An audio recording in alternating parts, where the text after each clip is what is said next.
From Reina's mysterious connection to Heihachi, to the insane theory that Kazuya might have been Armor King in the past. Tekken has some of the wildest theories in gaming, and some of them actually start to make sense the deeper you go. So today, we're breaking down the craziest Tekken conspiracies you've probably never heard of. Heihachi survived, and Kazuya didn't see it. There's no doubt that when Season 1 of Tekken 8 dropped, everyone was mind blown. Heihachi had returned. After Tekken 7, it made it seem like his death was final. Thrown into a volcano and gone for good. But clearly that wasn't the end.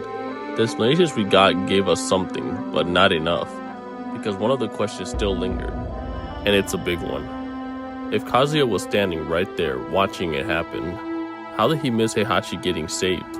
It left fans confused and honestly a little angry, because what felt like a perfect ending suddenly meant nothing. Now, this is where things get interesting. A Reddit user by the name of Mikey the Reddit broke down a few possibilities that could explain exactly how Kazuya missed Heihachi's fall. Let's start with the first two, less likely but still interesting. The first possibility is that Kazuya did see Heihachi get saved and chose to ignore it. If you go back to that moment in Tekken 7, right after Kazuya lands the final blow, you can actually see in his face, not victory, not satisfaction, but something closer to regret. After a long time hatred of chasing this one moment, it ends just like that. And instead of feeling complete, it almost feels empty. So he throws Heihachi into the lava, finishing what he started. But what if, in that final second, he saw him get saved, and instead of reacting, he let it happen? Because maybe chasing down Heihachi meant more to him than the end ever could. The second possibility is a lot more grounded. Kazuya didn't ignore it, he simply missed it. After a brutal, drawn-out fight like that, his body was pushed to the absolute limit. His vision could have been blurred, his focus slipped, just enough to miss a single critical moment. And at that split second, Heihachi got pulled away and saved. But from Kazuya's perspective, he falls into the lava. End of story. The third one, and the one that makes the most sense honestly, is Kazuya did see Heihachi fall, but the moment Akuma stepped in and forced him to dodge, he missed the exact second Heihachi was saved. During the fight with Akuma and Kazuya, after being interrupted by Heihachi's laser, Akuma returns to face Kazuya one last time. And while we're not even sure if this ending is fully canon, his presence in the Tekken 7 universe alone makes this theory feel like the closest thing we have to an answer. Jin originally was meant to avenge Kazuya. Now this theory takes us back even further. A Reddit user by the name of Strange Lead Wires suggested that Tekken 3's original story may have been completely different.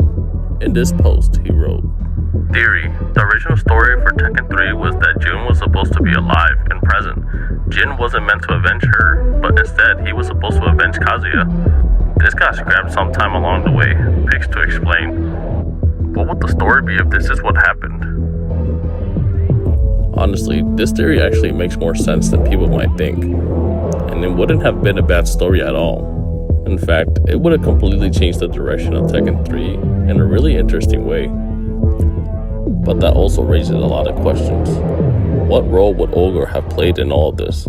Would he still be the main threat, or just another stepping stone in a much bigger story? Honestly, it could have changed everything, but would it have been a better story? What do you think? Claudio's relation to the wolf spirit. What makes this theory interesting is the similarities you can actually see. The wolf spirit tied to Unknown has the same blue energy, and Claudio's powers give off a very similar look. His eyes and markings when he activates Sirius also makes the same kind of glowing supernatural presence. Even his overall design, his hair, his sharp features, and controlled appearance can come off as slightly wolf-like. It starts to feel like less of a coincidence and more like a connection, especially since Claudio's whole role revolves around dealing with supernatural forces, like the Devil Gene. And then there's Jun. If she's been missing this whole time, it's possible she's been tied up to Claudio's organization in some way. It's not confirmed, but the similarities are definitely there. Who is Kunimitsu's father? Some fans believe that Yoshimitsu might actually be the father of Kunimitsu too. Since Kunimitsu 2 is the daughter of the original Kunimitsu, it raises the question, who is the father? There's not much solid evidence supporting this, but when you look at the connection between Yoshimitsu and the original Kunimitsu, their shared history and their bond with the Manji clan, it all at least makes the idea possible. It's definitely not confirmed and probably just a stretch. The Mishima behind the mask. Some fans believe Armor King might not be who we think he is, but actually connected to the Mishima bloodline. Possibly even Kazuya himself. The theory comes from his unexpected Mishima style moves and hybrid fighting ability, hinting at something deeper behind the mask. There's little real evidence to support it, but in a series full of hidden identities and family secrets, it's not the craziest idea. Heihachi's biggest lie. This Reddit user posted a theory about how Heihachi lied to the narrator. It's a bit long to read, so I'll show the images above, but I'm gonna summarize it shortly for you guys. Now, this theory actually flips the entire Tekken 7 story on its head. Some fans believe that the story Heihachi tells about Kazumi isn't true at all, but carefully crafted the lie to make himself look like the good guy. Think about it. Right after a massive Saibatsu-related disaster, Heihachi suddenly invites a journalist to tell his side of the story. The timing feels way too convenient, almost like damage control to fix his image. And when you look at his past, it doesn't really line up. This is the same man who killed his own wife, tried to kill his son multiple times, buried his father alive, chased power through things like ogre's blood. That's not someone who suddenly turns into a hero overnight. So what if Kazumi wasn't the real villain? And Heihachi just rewrote the story to control how the world and us see him. Because if Heihachi controls the story, he controls the truth. Honestly, this is one of my favorite theories. It actually lines up really well with how Tekken has always portrayed Heihachi. Heihachi was never painted as a hero. He was always chasing power, manipulating people, and doing whatever it took to stay on top. That's been his character from the very beginning. I mean, this is the man who killed his own father, tried to kill his son, and even shot his grandson. At this point, it's hard to believe he has some deeper noble reason behind it all. Now sure, some people argue that he was trying to protect the world from the devil gene, and there are some theories that support that. But even then, it feels like a stretch when you look at everything he's done. Reina's connection to Heihachi. Now this next theory ties into one of the biggest mysteries in Tekken 8, Reina. Some fans believe that Reina is connected to Kazumi through the Hachiho clan. Not directly as her daughter, but as one of the last surviving members of that bloodline. The idea is that after Heihachi killed Kazumi, he didn't completely wipe out the Hachiho clan. He may have spared or taken a surviving child, and that child could be Reina. It would honestly explain a lot. Her connection to the devil gene, her mysterious background, and why she seems so closely tied to the Mishima family, despite not being fully explained yet. But then there's the timeline, and that's where things get messy. Some fans point out that it doesn't perfectly line up, while others argue Heihachi could have found her later and raised her in a secret for his own plan. Because if there's one thing he's always done, is use people as tools to gain more power. So the real question is, was Reina just a survivor, or part of Heihachi's plan all along?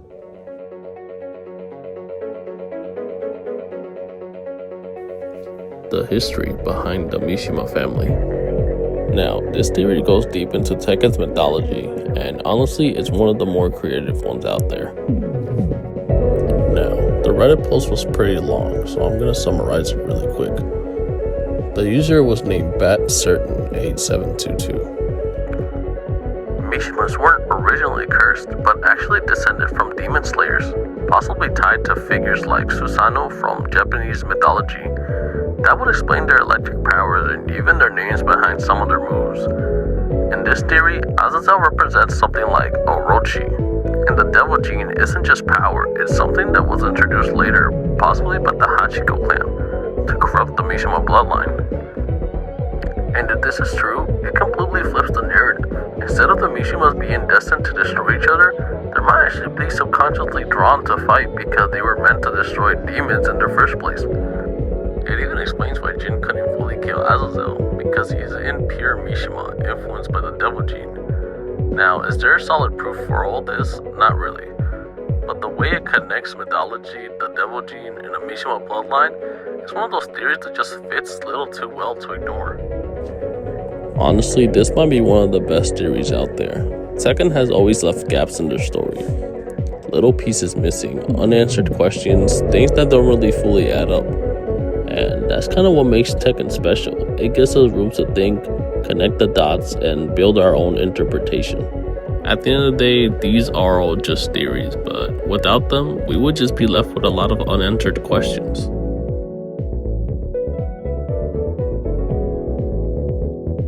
Thank you guys for watching. I'm leaving my Discord link down in the description so you guys can drop your theories in there. I might even feature some of them in the next video. And don't feel like a theory has to be perfect or make sense to everybody. Everybody's seen the story a little differently, and that's what makes it fun. So if you enjoyed this video, make sure to like and subscribe, and I'll catch you in the next one.